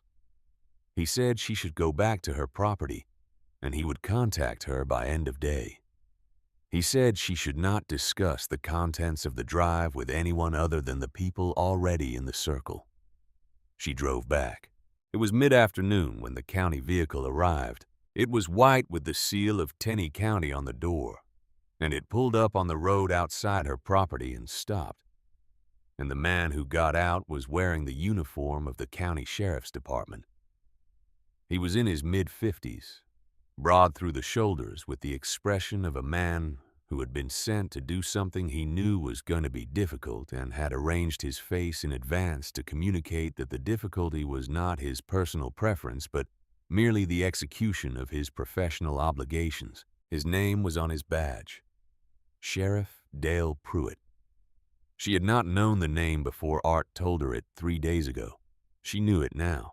She knew that Dale Pruitt had signed 2 of the property transfer documents for Harlan's holding company. She knew that his signature on those documents meant he had not been a passive bystander to what Harlan had built in Tenney County. Pruitt walked to the edge of her property. He did not come onto it. He stood at the road, and he said in a voice carrying enough that it reached the nearest workers that he had received a complaint about unlicensed construction activity on this property, and that under county ordinance he was required to issue a stop work order pending verification of permits and licensed contractor documentation. The activity around the property did not stop, but it shifted quality. The people nearest to the road had heard, and the information moved outward through the group, the way information moved through a crowd. And by the time it reached the people furthest from the road, they were already looking up and orienting toward the situation. Colt was on the far side of the property. He started walking toward the road. Maggie was closer. She reached the road before Colt did. She stopped at the property line and looked at Pruitt. And she said, "The lead contractor on this project is licensed in Missouri and has all applicable permits. The documentation is in the site office, which is the barn, and you are welcome to review it." Pruitt said the complaint specifically cited the foundation work as proceeding without the required county inspection sign-off. She said the inspection had been requested 4 days ago, and that the county had not yet sent an inspector, and that in a declared disaster area, the county's own emergency construction guidelines allowed foundation work to proceed after a 72-hour waiting period, if no inspection had been scheduled.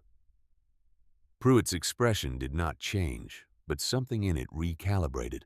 He said there was also a question about the property's status relative to an ongoing insurance claim, and that county policy was to defer construction sign-offs on properties with unresolved insurance claims to avoid complicating the settlement process. She said, "Mr. Pruitt." She said it in a particular way, not loudly, not angrily, in the tone she had used for 30 years with hospital administrators who came to her floor with policy justifications for decisions that were going to harm patients.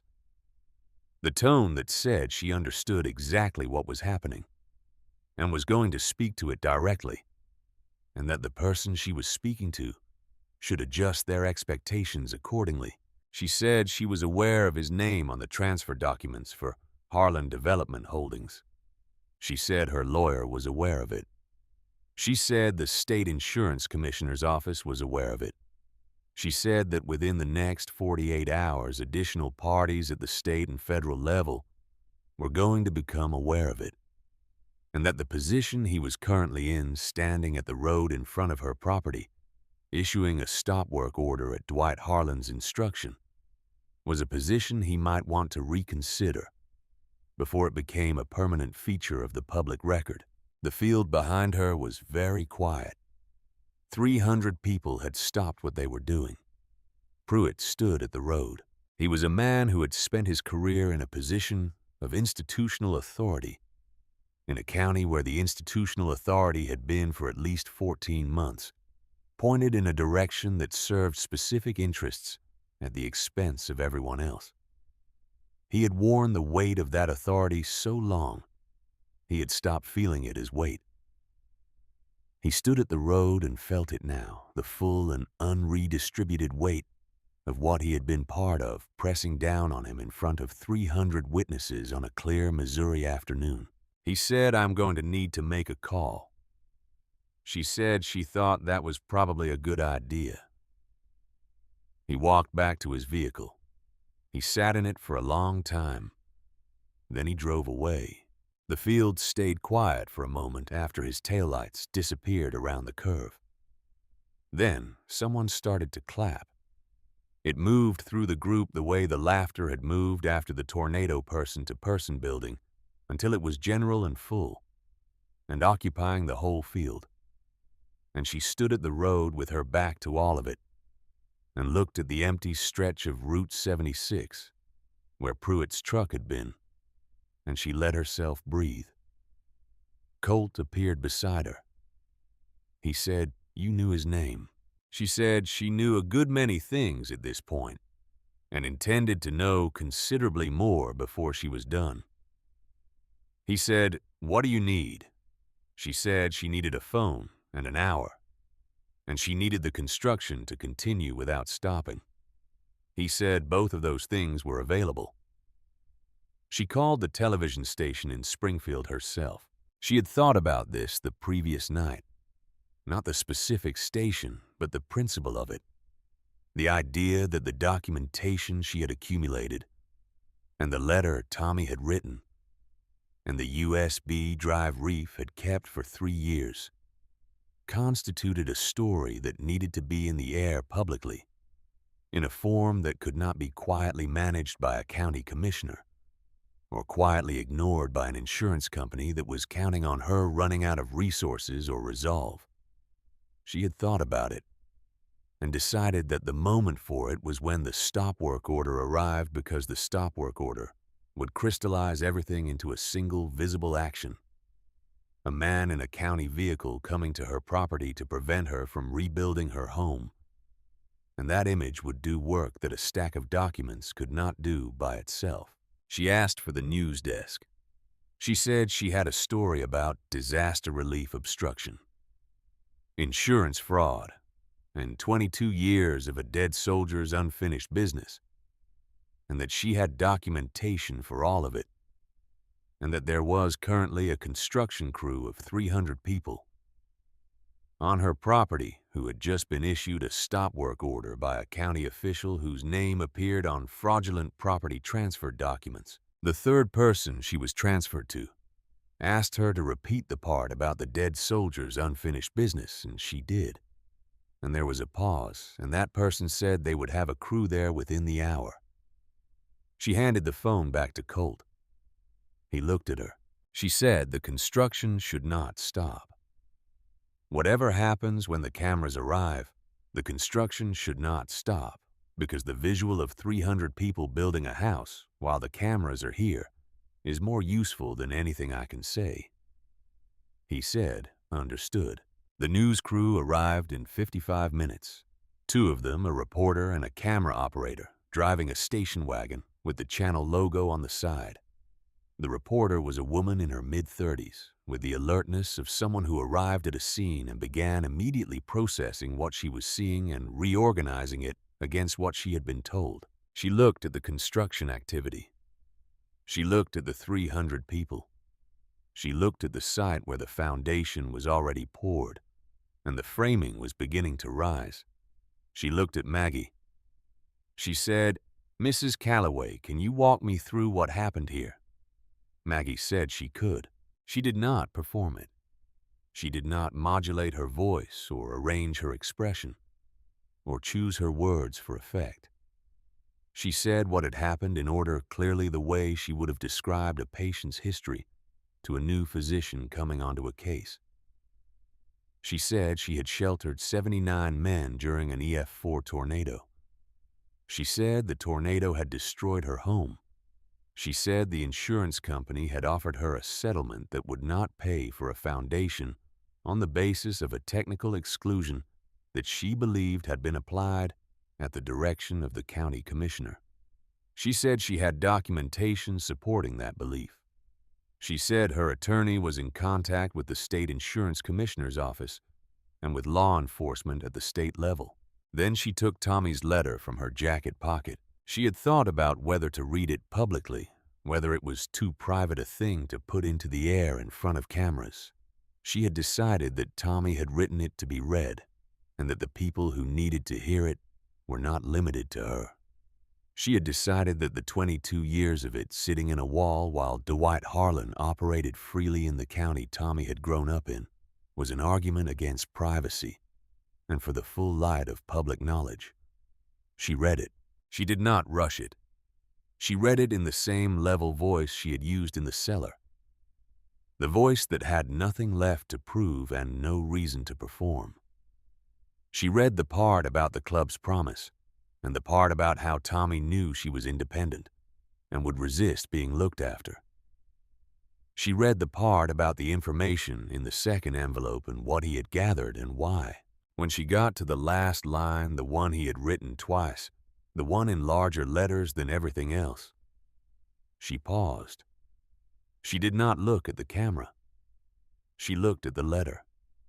She said, "My son kept his word.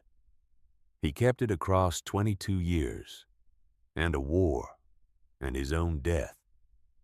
and I am keeping mine." She folded the letter. She put it back in her pocket. The reporter was quiet for a moment. Then she asked one more question. She said, "Mrs. Calloway, a county official, came here this morning and issued a stop-work order. What did you say to him?" Maggie said she had told him the truth about what she knew, and that he had chosen to leave. The reporter looked at the construction behind Maggie, the frames rising, the men working, the organized activity of 300 people. Doing what 300 people with a clear purpose could do on a good morning. She said, and the construction continued. Maggie said the construction had not stopped for a single minute, and she intended to keep it that way. The segment aired that evening. By the following morning, the phones at the county commissioner's office were not working, a fact she learned from the lawyer who told her he had also received a call from a contact at the state attorney general's office who had seen the broadcast and had some questions about the transfer documents he had sent over the previous day. The lawyer said the word interesting again this time, with a satisfaction in it that had not been there before. She said, "What happens next?" He said, "Next, it moves faster than you expect." He was correct. Dwight Harlan was taken into custody at his office on a Friday afternoon 2 days after the broadcast. The arrest was made by state investigators, not county, which was a detail the lawyer had anticipated, and arranged for by routing the documentation through the state attorney general, rather than through any county law enforcement channel. Frank Neely contacted the state investigators voluntarily the following morning and provided a statement. His lawyer negotiated the terms of his cooperation before noon. She was at the property when the lawyer called to tell her. She was standing where the kitchen had been, watching the framing crew work on the second floor. And she listened to the lawyer describe the sequence of events in his careful way. And when he was done, she said, "Thank you," and she ended the call, and she stood in the morning air. And she thought about 7 neighbors who had sold their land for less than it was worth. She made a list. She gave the list to Art, and she told him that the documentation he had assembled on those 7 properties was going to be needed by the state investigators, and that she wanted him to make certain it was complete and organized and delivered to the right people in a form that could actually be used. Art said he had been waiting for someone to ask him to do exactly that. The house went up in 72 hours. Not because it was a simple house. It wasn't a simple house. Colt had told her they were building what she had always wanted, and she had told him she wanted 4 walls and a roof. And he had listened to that the same way he listened to everything she said, with full attention and zero compliance. The result was a craftsman-style house with a wide covered porch that ran the full length of the front face, deep enough to put chairs on and sit in the evening, which was all she had ever wanted from a porch. Solar panels on the south-facing roof sections, which Art had quietly arranged because he had opinions about long-term operating costs. A kitchen with real light 2 east-facing windows that would catch the morning sun in the way that the old kitchen's single north-facing window had never managed, and the barn repaired and reinforced with the name Calloway carved into the beam above the main door by a man from the St. Louis chapter, who did woodworking in his non-riding life, and who spent an entire afternoon on that single beam with a set of chisels refusing assistance. She walked through it on the morning it was finished. She walked through it slowly, room by room, with the particular attention she brought to anything that mattered. She noted what had been done and how it had been done, and she understood in that walk-through that the people who built it had been paying attention to what she said, and also to what she had not said, to the things she had revealed about herself in the days of working alongside 300 people who were very good at paying attention to the nature of the person they were working for. The reading chair had been replaced. Dark green upholstery, not the washed-out floral of the original, and positioned in the southeast corner of the living room, where it would catch the afternoon light through a window that had not existed in the old house. She stood beside it for a long time without sitting in it. She went outside. Along the front path, 79 rose bushes had been planted, one for each man she had sheltered in the cellar, in 2 parallel rows that led from the road to the porch steps. They were bare-caned in the November cold, but she knew what they would look like in June, and the knowledge sat in her chest like something warm. At the eastern edge of the property, near the old oak that had been cleared of the truck's wreckage and found to be sound, there was a stone. Gray granite set on a simple base. She walked to it. The stone read, Thomas William Calloway, son, soldier, brother. He kept his word. She put her hand on the stone. She stood there in the cold November morning with her hand on the granite, and the bare rose canes lining the path behind her, and the new house rising on the foundation of the old one. And she felt the full weight and the full lightness of the moment simultaneously, which was the only way she had ever found it possible to feel things that were too large to feel only one way. She did not have words for most of it. She did not try to find them. She took her hand off the stone and she turned toward the house. The gathering that evening was Colt's idea, but she would have arrived at it herself if he had not. It was not a ceremony exactly, or not only a ceremony. It was what happened when 300 people who had spent 3 days building something together did not quite want to stop being in the same place as each other, did not want to let the particular quality of those 3 days disperse back into ordinary time. Someone lit a fire in the field. Someone else produced a grill from somewhere, the logistics of which she did not track, and the smell of food moved through the evening air in the comfortable way of meals that were not planned, but were simply assembled out of what people had brought, and what people were willing to share. Children ran across the field in the half-dark, catching fireflies, and she had not known some of these men had children, and the sight of it did something to her that she did not try to analyze. Colt found her on the porch. He said there was something they wanted to do if she was willing. She said she was generally willing to know what a thing was before she agreed to it. He reached into his vest and held out a patch. She looked at it. It was the Hells Angels' death head, which she recognized. But the border was gold, and the word stitched beneath it was one she had not expected. Mother. He said it had never been given to anyone outside the club in the history of the Missouri chapter. He said the vote had been unanimous across all 27 chapters, represented, which he wanted her to understand was not a procedural formality.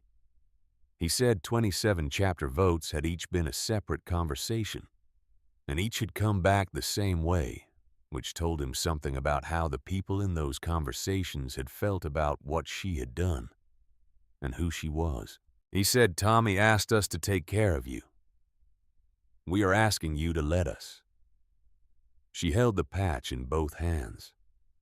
She looked at it for a long time. She thought about Lorraine's waiting list and the senior community in Springfield, and the carefully managed quiet of a life made small enough to be survivable. She thought about the farm and the cast-iron pot sitting on the one intact step. She thought about a letter in a wall and a 23-year-old who had believed that wrong things could be made right. She thought about what it meant to let people in. Not the soft version of letting people in, the version that cost nothing and required only the acceptance of casseroles and phone calls. The real version.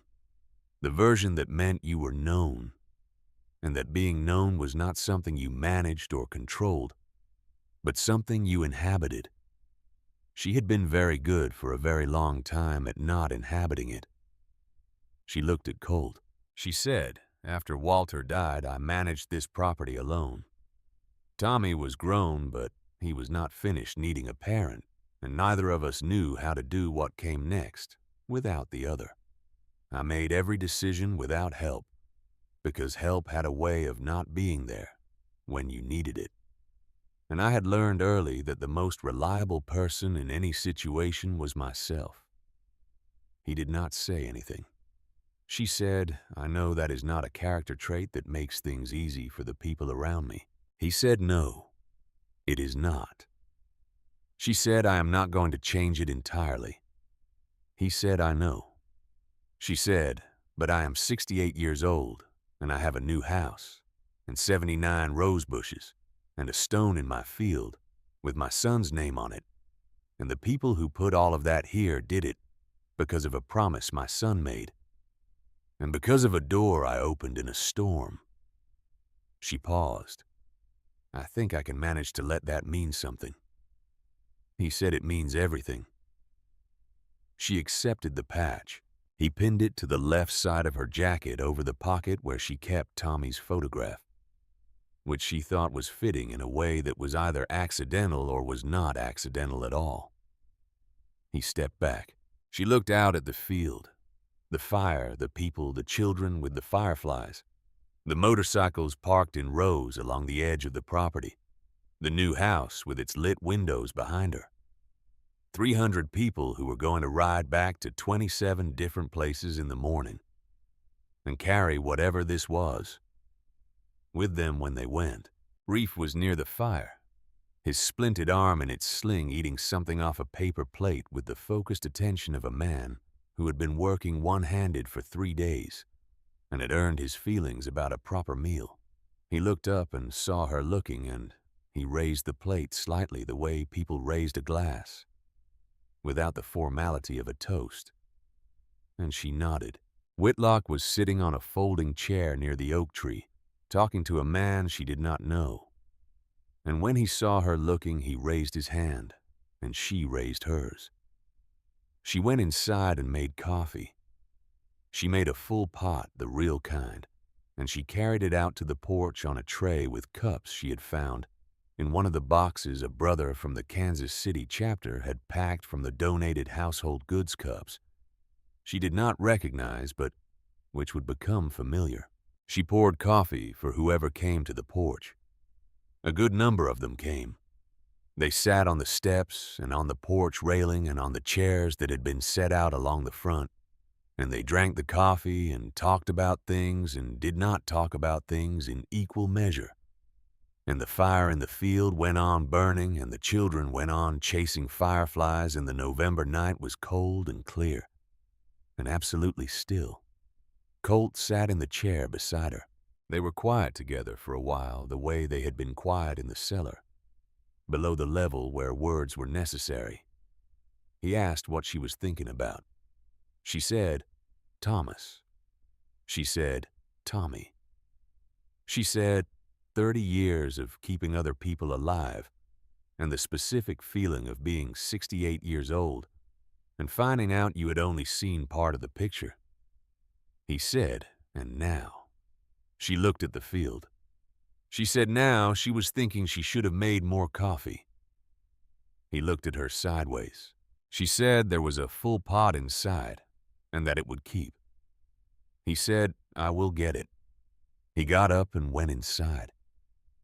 She sat on her porch in the November dark, and she listened to the fire and the voices and the sound of the motorcycles settling in the cold, the way metal settled with small ticks and contractions adjusting to the temperature of rest after a long day of movement. The reporter from the Springfield station called her 3 weeks later to do a follow-up segment.